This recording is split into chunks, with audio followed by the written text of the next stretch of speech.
ओम नमो भगवते वासुदेवाय। स्वागत है आप सभी का हमारे चैनल पर। अभी तक आप फाल्गुन मास के महात्म के 15 अध्यायों की कथा सुन चुके हैं और अगर नहीं भी सुनी तो आप चैनल पर जाकर पिछले 15 अध्यायों की कथा अवश्य सुनिए और आज के वीडियो में सुनिए अध्याय 16, 17 और 18 की कथा। तो कथा शुरू करने से पहले हमेशा की तरह आपसे एक ही आग्रह है, अगर अभी तक आपने चैनल को सब्सक्राइब नहीं किया है, पहली बार हमारे चैनल पर आए हैं, तो हमारे चैनल से जुड़ने के लिए चैनल को सब्सक्राइब करके बेल आइकन पर क्लिक कर लीजिए। और अगर आज की कथा आपको पसंद आती है तो वीडियो को लाइक करके औरों को भी शेयर करिए। तो चलिए अब प्रारंभ करते हैं आज की कथा। जब गुणनिधि को ये मालूम हुआ कि उसके पिता पर सारा भेद खुल गया है और उसे और उसकी माँ को उसके पिता ने तिलांजलि दे दी है, तो उसको बड़ा दुख हुआ और वह अपनी करनी पर पछताने लगा और भूखा प्यासा एक शिव मंदिर के पास आकर बैठ गया। उस दिन शिवरात्रि का व्रत था। लोगों ने शिव जी का पूजन किया, फिर तरह तरह के पकवान और खाद्य सामग्री शिवलिंग पर चढ़ाई। जब लोग भगवान का पूजन आदि करके मंदिर में ही सो गए तो गुणनिधि ने मंदिर के भीतर प्रवेश किया और खाने पीने का सामान उठाकर बाहर की ओर भागा, मगर चलते चलते उसका पैर एक सोते हुए शिव भक्त से टकरा गया। और फिर क्या था, उस भक्त से चोर चोर का शब्द सुनकर सभी लोग जाग गए और दौड़ते हुए गुणनिधि का पीछा किया। बहुत से नागरिक भी उन भक्तों के साथ मिल गए। अंत में उन लोगों ने दौड़ते हुए गुणनिधि को पकड़ लिया और सबने मिलकर उसको ऐसा मारा कि उसकी मृत्यु हो गई। उसके मरने के साथ ही यमदूतों ने आकर उसे घेर लिया और बड़ी निर्दयतापूर्वक उसे मारने लगे। उधर भगवान सदाशिव ने अपने गणों से कहा कि यदि गुणनिधि बड़ा पापी, दुराचारी और कुकर्मी है, फिर भी उसने शिवरात्रि का व्रत रखकर जागरण किया है, हमारे पूजन को देखा है, हमारे दर्शन किए हैं। दीपक से लिंग के शरीर पर गिरती हुई छाया को इसने निवारण किया है। रात्रि में अपना वस्त्र फाड़कर उसमें बत्ती डाली है। प्रसंगवश इसने हमारे गुणों का श्रवण किया है तथा ऐसे ही और धर्म कार्य किए हैं। अतः ये हमारे लोक को आएगा और कुछ दिनों तक यहाँ रहेगा। उसके पश्चात वह कलिंग देश का राजा होगा। तुम लोग वहां जाकर गुणनिधि को यमदूतों के बंधन से मुक्त करो, क्योंकि हमने उसे अपना लिया है। अतः भगवान श्री सदाशिव की आज्ञा पाकर विमान पर बैठकर शूलधारी उनके पार्षद भी घटना स्थल पर पहुंच गए और बोले, यमराज के गणों, तुम अब इस परम धर्मात्मा ब्राह्मण को छोड़ दो, क्योंकि अब इसमें कोई पाप नहीं बचा है। यमदूतों ने भगवान शिव के पार्षदों से कहा कि वैसे तो आपकी आज्ञा हमारे लिए सिर माथे पर है, मगर ये तो दुष्ट, महापापी, कुकर्मी, मांस मदिरा का प्रयोग करने वाला, पर स्त्री, वैश्यागामी, माता पिता की आज्ञा न मानने वाला, चोर और जुआरी है। हम लोग इसीलिए इसको ले जा रहे हैं। यमदूतों की बात सुनकर शिव के पार्षदों ने कहा कि तुम मूर्ख हो, ये ब्राह्मण पापी नहीं है। इसका सबसे बड़ा धर्म तो ये है कि इसने पुराना कपड़ा जलाकर शिवालय में प्रकाश किया, रात्रि भर जागरण किया। स्थिर चित्त से शिवालय के द्वार पर बैठकर इसने भगवान श्री सदाशिव के पूजन को देखा और हरि कीर्तन को सुना। इसलिए भगवान श्री सदाशिव की इच्छा के अनुसार ये राजा बनकर जाएगा। और ऐसा कहकर भगवान शिव के गण गुणनिधि को अपने साथ ले गए। यमदूतों से मुक्ति पाकर गुणनिधि भगवान सदाशिव के पार्षदों के साथ विमान पर चढ़कर शिवलोक को गया। यमदूतों ने जाकर के सारा वृत्तांत यमराज से कहा, जिसे सुनकर यमराज ने कहा कि जो व्यक्ति भस्म रमाए हुए हो, रुद्राक्ष की माला धारण किए हुए, शिवलिंग का पूजन करता हो और सदा शिव के गुणों का गान करता हो, छल से ही सही उसके पास बिल्कुल भी मत जाना। दूतों से ये कहकर यमराज ने भगवान सदाशिव को प्रणाम करके कहा कि आप इस अनजाने दोष के लिए हमें क्षमा करें। अब आप गुणनिधि की कथा सुनिए। यमदूतों से मुक्ति पाकर जब गुणनिधि शिवलोक को गया तो कुछ दिन तक वहां पर सुख भोग कर वह कलिंग देश का राजा हुआ। कलिंग देश के पहले राजा का नाम इंद्रमणि था और गुणनिधि ने उसके यहाँ अरिंदम के नाम से जन्म लिया। अरिंदम भगवान श्री सदाशिव का अनन्य भक्त था। महाराजा इंद्रमणि अपने पुत्र में उदारता, धीरता और वीरता इत्यादि का गुण देखकर उसे राजपाट देकर स्वयं तप करने के लिए चले गए। अरिंदम ने सिंहासन पर बैठने के साथ प्रजा को ये आज्ञा दी कि सभी लोग शिवालय में प्रतिदिन रात्रि को दीपक जलाया करें। यदि कोई इस आज्ञा को नहीं मानेगा, उसका सिर धड़ से अलग कर दिया जाएगा। इस आज्ञा से राज्य भर के समस्त शिवालय प्रकाश से जगमगा उठे। राजा अरिंदम ने अपने न्याय से प्रजा को प्रसन्न किया। दीर्घ काल तक वह राज्य का सुख भोग कर शिवलोक को गया। हे नारद, शिवजी की थोड़ी सेवा भी बहुत फलदायक प्रमाणित हुई। यज्ञदत्त के पुत्र गुणनिधि का ये चरित्र जो सुनेगा, उसकी समस्त कामनाएं पूर्ण होंगी और उसको बड़ा संतोष प्राप्त होगा। अब तुम मेरे मानस पुत्र पुलस्त का हाल सुनो। मेरे पहले पद्यकल्प में मेरे मानस पुत्र पुलस्त से विशर्वा का जन्म हुआ था, जिसके यहाँ एक वैश्रव नाम का पुत्र हुआ, जिसने भगवान सदाशिव का उग्र तप किया। उसके उग्र तप को देखकर भगवान शंकर ने प्रकट होकर उसको साक्षात दर्शन दिए। भगवान शिव शंकर को देखकर वैष्णवर ने कहा, हे प्रभु, आपके अपरिमित तेज को देखकर मेरे नेत्र अपने आप बंद होते जा रहे हैं, अतः मुझको इतनी सामर्थ्य दीजिए जिससे मैं आपके चरणों के दर्शन कर सकूं। यह वैश्रवण यज्ञदत्त का पुत्र गुणनिधि ही था। भगवान सदाशिव ने गुणनिधि की भक्तिपूर्ण बात सुनकर उसके मस्तक पर हाथ फेरा और प्रभु की कृपा भरा हाथ फेरते ही गुणनिधि में दिव्य तेज सहन करने की शक्ति आ गई और उसने भगवान सदाशिव के साथ भगवती शिवा को देखा तो सोचने लगा कि यह गुणवती और रूपवती कौन है जो अकारण ही मन को मोहित करती है। ये बड़ी सौभाग्यवती है जो भगवान शिव शंकर के इतने निकट रहती हैं। इसके माता पिता धन्य हैं जिन्होंने ऐसी रूपवती कन्या को जन्म दिया।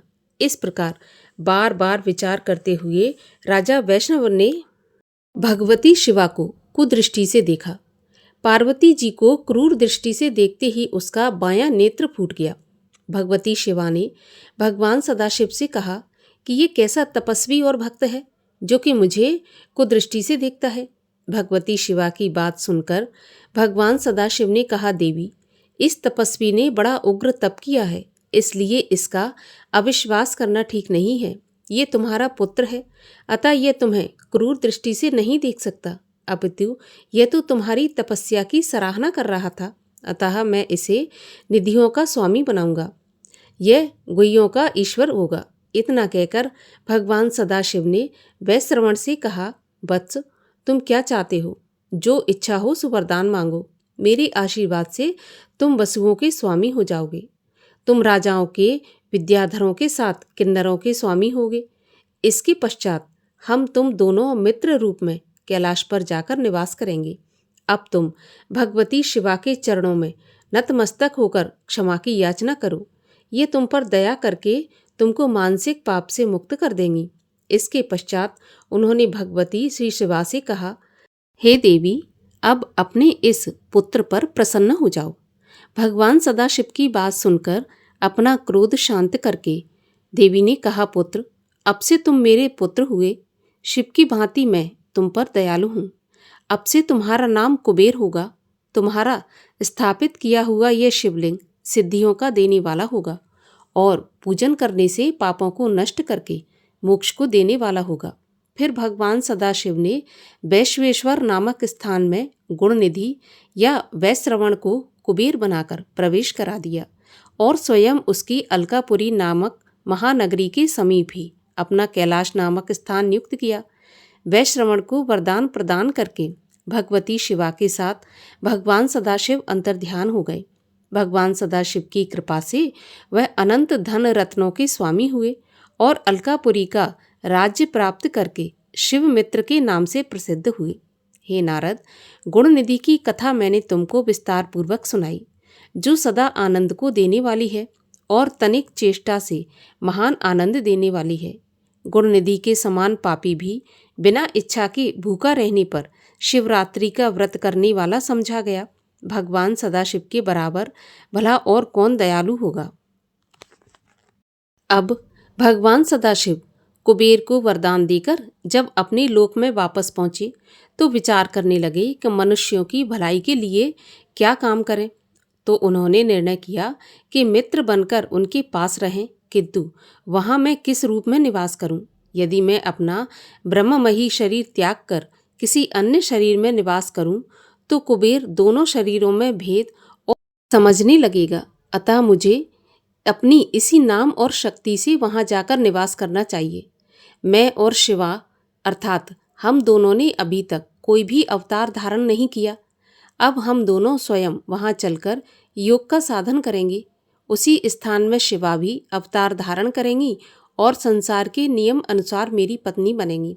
ऐसा विचार करके वहां से चलने का निश्चय करके भगवान सदाशिव ने अपना डमरू बजाया। डमरू के शब्द से तीनों लोकों में झनकार हो उठी। उस शब्द को सुनते ही त्रिलोकवासी आश्चर्य में पड़कर उस ओर चल पड़े जहाँ से डमरू की आवाज आ रही थी। भगवान श्री विष्णु गरुड़ पर और मैं हंस पर चढ़कर चला और सनकादिक मुनि सिद्धि देवता और सर्प इत्यादि चारों तरफ से चल पड़े। भगवान सदाशिव के वह गण जो हर समय नशे में धुत रहते थे सभी उसी की ओर चल पड़े। चलने वालों के मन में नाना प्रकार के विचार उठ रहे थे। कोई सोचता कि भगवान सदाशिव के दर्शन हैं। इस तरह सोचकर सब लोग भगवान सदाशिव की शरण में पहुँचे और उनको दंडवत करके हाथ जोड़कर उनके सम्मुख खड़े हो गए। भगवान सदाशिव ने भगवान विष्णु का हाथ पकड़कर अपनी दाईं ओर बिठाया और मुझे अर्थात श्री ब्रह्मा जी को अपने बाईं ओर बिठाया। इसके पश्चात उन्होंने आने वालों को उचित स्थान दिया और सबका कुशल मंगल पूछा और सबको यथा योग्य सम्मान दिया। इसके पश्चात उन्होंने अपनी इच्छा सब पर प्रकट की और कैलाश पर चलने का विचार प्रकट किया, क्योंकि वह कुबेर से वचन देकर आए थे और उन्होंने उसकी आशा को पूर्ण करना चाहा था। और जिस समय फिर भगवान सदाशिव चले तो उनके साथ सभी लोग उठकर खड़े हुए और नंद और सुनंद के साथ भगवान विष्णु खड़े हो गए। 33 करोड़ देवताओं के साथ देवराज यंत्र भी उठकर खड़े हुए। 11 रुद्र, 12 सूर्य, 8 विश्व, 13 देव, 27 नक्षत्र, 12 भक्ति, 64 योगिनी, 49 पवन, 10 दिक्पाल, विद्याधक, गंधर्व, यज्ञ, किन्नर, अप्सरा, रिद्धि सिद्धि, भूत पिशाच, बासुकी, तक्षक सर्प, नागराज, शेष, जगमाता गायत्री, गरुण, पार्वती, 7 समुद्र, 6 ऋतुकाल, यम, यज्ञ, नदियाँ, नद और वनवासी इत्यादि भी चल पड़ी। नारद, अब सेना के विषय में सुनो।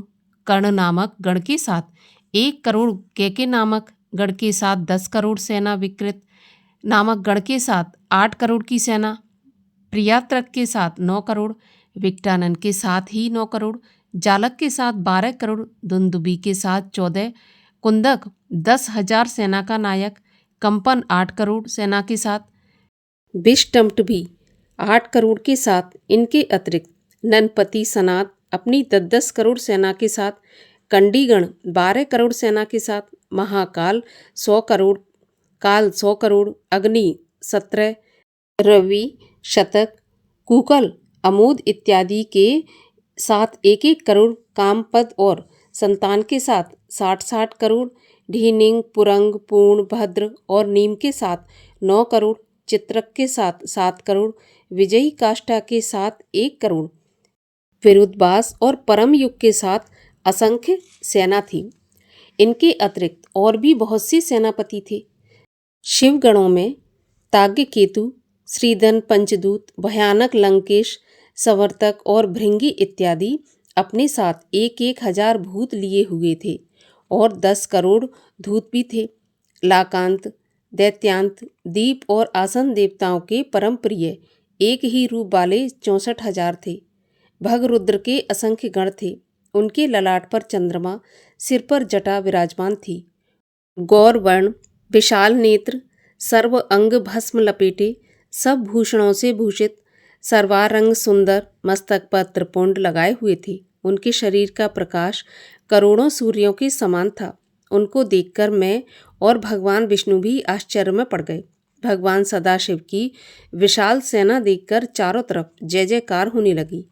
तब भगवान सदाशिव नंदी पर सवार हो गए। उनके दाएं और बाएं ओर मैं और भगवान विष्णु अपनी अपनी सवारियों पर सवार होकर चले। ऐरावत हाथी पर सवार होकर इंद्र तथा अन्य देवगण भी अपनी अपनी सवारियों पर चढ़कर उनके साथ चले। चारों ओर आनंद ही आनंद था। भगवान सदाशिव सभी का ध्यान रखते हुए चलने लगे। मार्ग में सब स्थानों पर भगवान सदाशिव का पूजन होता था और उन्हें तरह तरह की भेंटें मिलती थीं। चलते चलते जब सब लोग अलकापुरी के समीप पहुँचे तब कुबेर जी साज बाज सहित भगवान सदाशिव का स्वागत करने के लिए यथाविधि अतिथियों का सत्कार करने और भोजन की व्यवस्था करने के लिए अपनी पुरी को गए और यथा योग्य प्रबंध करके वापस आए और भोजन इत्यादि करवाने के पश्चात उनका यथाविधि पूजन किया और उनके चरणों में गिर गए। भगवान सदाशिव ने उनको उठाकर अपने कंठ से लगाया, उनका हाथ पकड़ा और वहाँ से आगे चल पड़े। 18वें अध्याय की कथा का यहाँ पर समापन होता है। इसके आगे की कथा आप सुनेंगे कल के वीडियो में। और अब सुनिए सीता माता के नितनेम की कथा। सीता माता की कहानी। सीता माता कहती थी और श्री राम इसे सुना करते थे। एक दिन की बात है, भगवान श्री राम को किसी काम के लिए बाहर जाना पड़ गया तो सीता माता कहने लगी कि प्रभु, मेरा तो 12 वर्ष का नितनेम है, अब आप बाहर जाएंगे तो मैं अपनी कहानी किसे सुनाऊंगी। तब भगवान श्री राम ने कहा कि तुम कुएं की पाल पर जाकर बैठ जाना और वहाँ जो औरतें पानी भरने आएंगी उन्हें अपनी कहानी सुना देना। सीता माता कुएं की पाल पर जाकर बैठ जाती हैं। तब एक स्त्री आई। उसने रेशम जरी की साड़ी पहन रखी थी और सोने का घड़ा ले रखा था। सीता माता उसे देखकर कहती हैं, बहन, मेरा 12 वर्ष का नितनेम सुन लो। तब वह स्त्री बोली कि मैं तुम्हारा नितनेम सुनूंगी तो मुझे घर जाने में देर हो जाएगी और मेरी सास मुझसे लड़ेगी। उसने कहानी नहीं सुनी और वह घर चली गई। तब उसकी रेशम जरी की साड़ी फट गई और सोने का घड़ा मिट्टी के घड़े में बदल गया। सास ने देखा तो पूछा कि ये किसका दोष अपने सिर पर लेकर आई है। तो बहू ने कहा कि माँ जी, एक औरत कुएं की पाल पर बैठी थी। उसने कहानी सुनने के लिए कहा लेकिन मैंने मना कर दिया, इसी का ये फल मिला है। बहू की बात सुनकर अगले दिन वह साड़ी और घड़ा लेकर सास कुएं की पाल पर गई। सास को वहीं पर माता सीता बैठी मिली तो माता सीता ने कहा, बहन, मेरी कहानी सुन लीजिए। तो सास बोली कि एक बार तो छोड़िए, मैं तो आपकी कहानी 4 बार सुनूंगी। ऐसा सुनकर सीता माता ने कहानी कहनी शुरू कर दी। राम आए, लक्ष्मण आए, देश के पुजारी आए, नित नेम का नेम लाए। आओ राम, बैठो राम, तपी रसोई जियो राम। माखन मिश्री खाओ राम, दूध बताशा पियो राम। सूत के पलका पोठो राम, शाल दुशाला पोठो राम।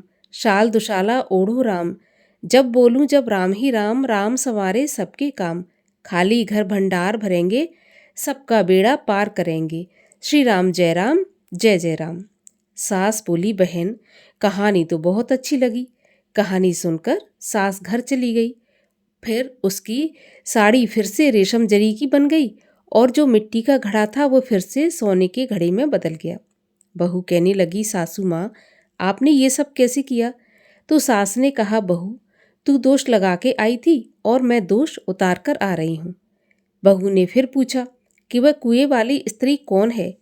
तब सास बोली, वे सीता माता हैं। वे पुराने से नया कर देती हैं, खाली घर में भंडार भर देती हैं। वे लक्ष्मी जी का वास घर में करा देती हैं। आदमी की जो भी इच्छा हो उसे पूरा कर देती हैं। बहू बोली कि ऐसी कहानी मुझे भी सुना दो। तब सास बोली कि ठीक है, तुम भी सुनो। और सास ने बहू से कहानी कहनी शुरू कर दी। राम आए, लक्ष्मण आए, देश के पुजारी आए, नित नेम का नेम लाए। आओ राम, बैठो राम, तपी रसोई जियो राम। माखन मिश्री खाओ राम, दूध बताशा पियो राम। सूत के पलका मोठो राम, शाल दुशाला पोठो राम। साल दुशाला ओढ़ो राम। जब बोलूं जब राम ही राम, राम संवारे सबके काम। खाली घर भंडार भरेंगे, सबका बेड़ा पार करेंगे। श्री राम जय जय राम। कहानी सुनकर बहू बोली कि कहानी तो बहुत अच्छी है। सास ने कहा कि ठीक है, इस कहानी को अब हम रोज कहा करेंगे। अब सास बहू रोज सवेरे उठती, नहाती धोती और पूजा करने के बाद नित नेम की सीता जी की कहानी कहती। एक दिन उनके यहाँ एक पड़ोस की औरत आई और बोली, बहन जरा सी आँच देना। तो वह बोली कि आँच तो हमने जलाई नहीं। तो पड़ोसन ने कहा कि तुम सुबह 4 बजे से उठकर क्या करती हो? उन्होंने कहा कि सुबह उठकर हम पूजा करते हैं, फिर सीता माता की नितनेम की कहानी कहते हैं। तब पड़ोसन ने उनकी बात सुनकर फिर कहा कि सीता माता की कहानी कहने से तुम्हें क्या मिला? तो वे बोली, इनकी कहानी कहने से घर में भंडार भर जाते हैं, सारे काम सिद्ध होते हैं, मन की इच्छा भी पूरी होती है। पड़ोसन कहती है, बहन ऐसी कहानी मुझे भी सुना दो। फिर वह बोली, ठीक है, तुम भी कहानी सुन लो। और उसने पड़ोसन को कहानी कहनी शुरू कर दी। राम आए लक्ष्मण आए, देश के पुजारी आए, नित नेम का नेम लाए, आओ राम बैठो राम। इस प्रकार सारी कहानी पड़ोसन को सुना दी। कहानी सुनने के बाद पड़ोसन कहने लगी, बहन कहानी तो मुझे बहुत अच्छी लगी। अब वह पड़ोसन भी नितनेम सीता माता की कहानी कहने लगी। कहानी कहने से सीता माता ने पड़ोसन के भी भंडार भर दिए। अब तो पूरे मोहल्ले में नितनेम की कथा चल पड़ी। हर किसी की मनोकामना पूरी होने लगी। हे सीता माता, जैसे आपने उनके भंडार भरे, वैसे ही आप हमारे भी भंडार भरना। कहानी सुनने वाले के भी और कहानी कहने वाले के भी भंडार सदा भरे रखना।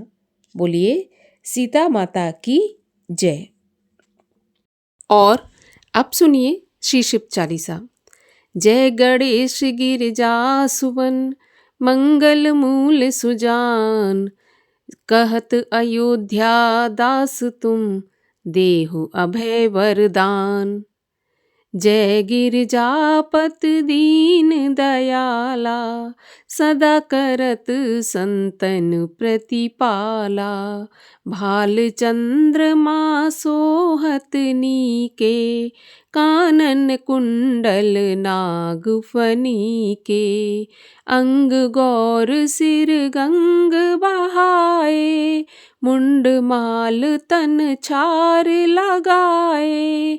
वस्त्र खाल बाघंबर सोहे, छवि को देख नाग मुनि मोहे। मैना मात की हवे दुलारी, वाम अंग सोहत छवि न्यारी। कर त्रिशूल सोहति छवि भारी, करत सदा शत्रुन छयकारी। नंदी गणेश सोहे तह कैसे, सागर मध्य कमल हो जैसे। कार्तिक श्याम और गणराऊ, या छवि को कही जात न काऊ।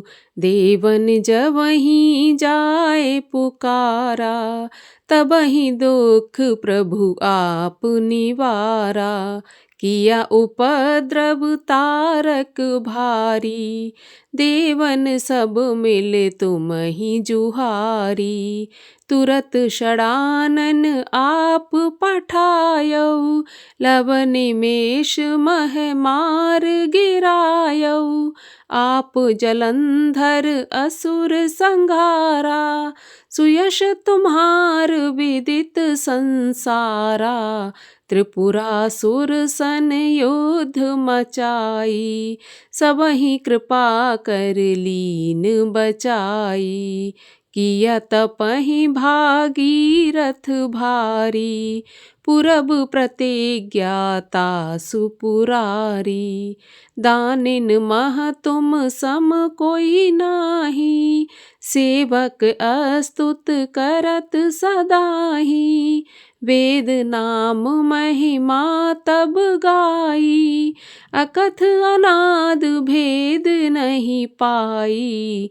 प्रगति उदथ मंतन में ज्वाला, चरत सुरासुर भये बिहाला। कीनि दया तह करी सहाई, नीलकंठ तब नाम कहाई। पूजन रामचंद्र जब कीना, जीत के लंक विभीषण दीना।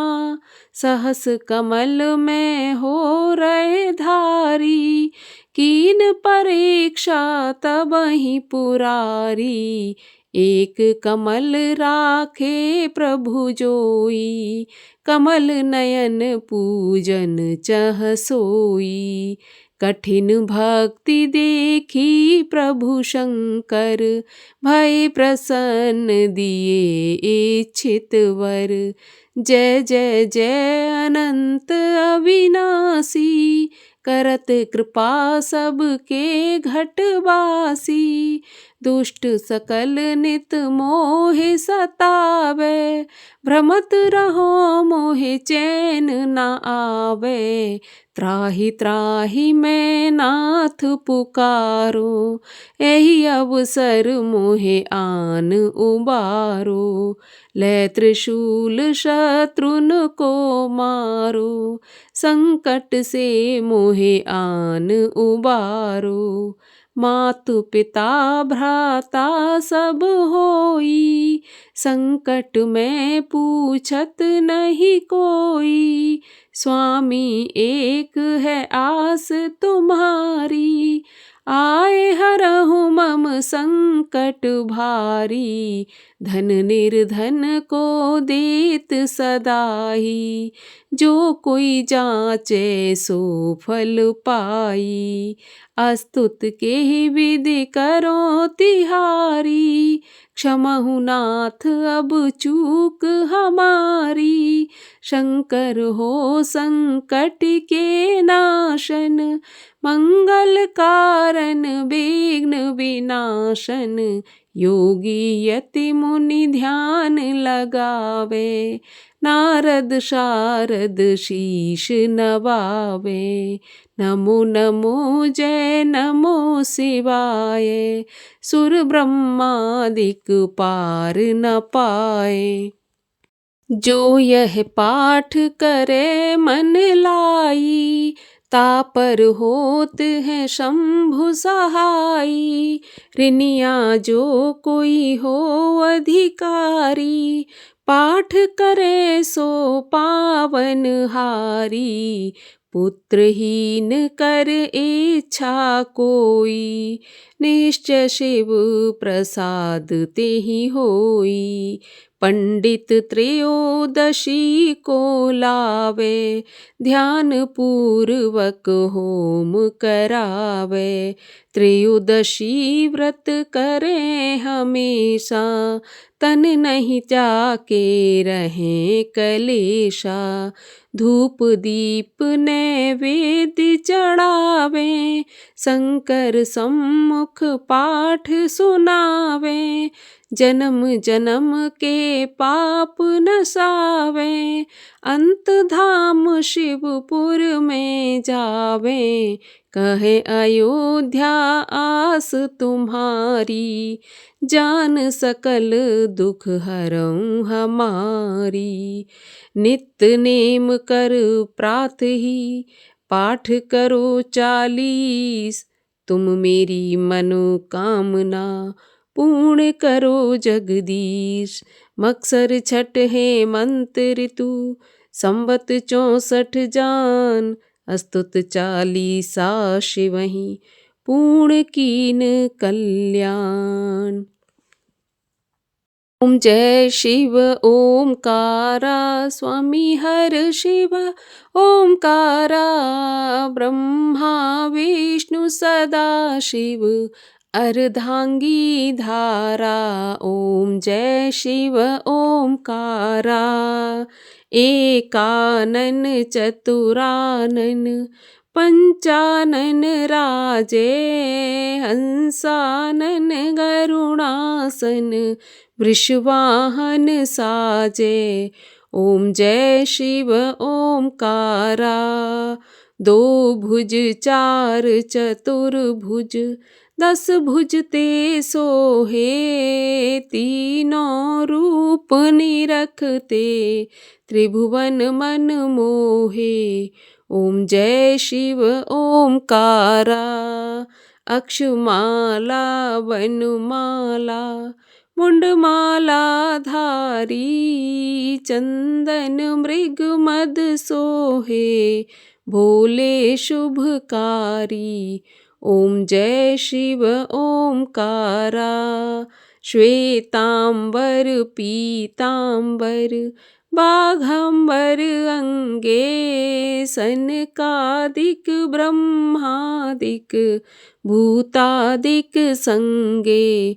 ओम जय शिव ओमकारा, करके मध्य कमंडल, चक्र त्रिशूल धरता, जग करता जग हरता, जग पालन करता। ओम जय शिव ओमकारा, ब्रह्मा विष्णु सदा शिव, जानत अविवेका, प्रणवाक्षर के मध्य, ये तीनों एका। ओम जय शिव ओमकारा, त्रिगुण शिव जी की आरती, जो कोई जन गावे, कहत शिवानंद स्वामी, मन वांछित फल पावे। ओम जय शिव ओमकारा, कर्पूर गौरम करुणावतारम, संसार सारम भुजगेन्द्रहारम, सदा वसन्तं हृदयारविन्दे, भवं भवानी सहितं नमामि, भवं भवानी सहितं नमामि।